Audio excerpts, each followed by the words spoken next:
We'll ask any parent and they will tell you that children can be expensive. So how do you budget for adding another person to your family? I talked to the CEO of One, Brian Hamilton, for financial tips for first-time parents.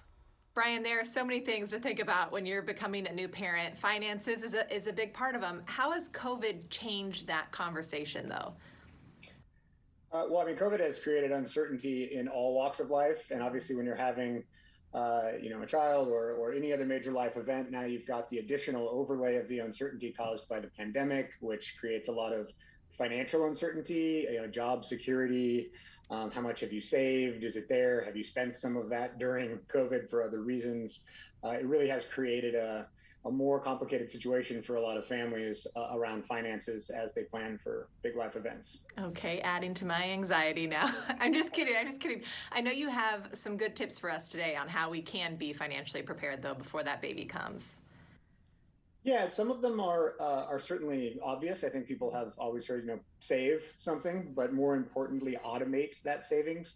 Oh. So humans are not very good on a daily basis of consciously doing that as they spend or as they earn. And a lot of what was, kind of common behavior prior to the pandemic, you were building points and you were spending those on other discretionary items, and that was kind of a focus. And there has been a bit of a shift now to almost where saving is the new spending, right? It's the ability to save and put some away can actually feel very good. You're doing something very responsibly, but doing it on an automated basis, and especially so you can kind of set it and forget it and have a little bit of emergency savings when you need it is really important. Okay. And there are, of course, a couple of practical ways that you use that money, and planning for how you spend the money, whether that's childcare or additional in-home office separation that you might need, like some things you might not have thought about before that cost a little bit on the home itself. Those are all things to think about and plan ahead for.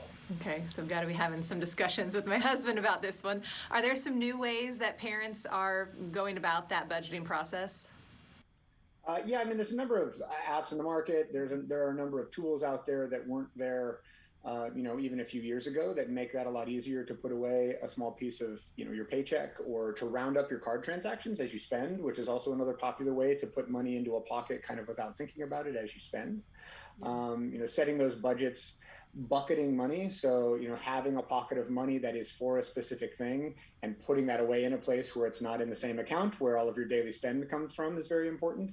And there are certainly a lot of apps that will do that for you. We have one here at One, which is our digital banking platform that allows you to create pockets of money, and then you can spend only from them just for those reasons, right? You can automate transfers into them when your paycheck comes in to save a little for different purposes each month, and really just kind of automating that workflow so that you don't have to think about it as consciously, because you'll have a lot going on on a daily basis. And so anything that you can do to automate that flow of money into those specific areas you're budgeting for is very helpful. It's funny. There is a lot going on. And like this conversation for me is like, we'll have it sometime. And for my husband, he's like, let's have it now.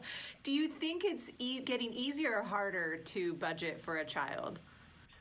I certainly think that there are some additional complexities. Like a lot of the parents on our platform, a lot of the families on our platform have expressed to us that the complexity, the number of different things that they need to save for, or the number of different considerations has really kind of grown.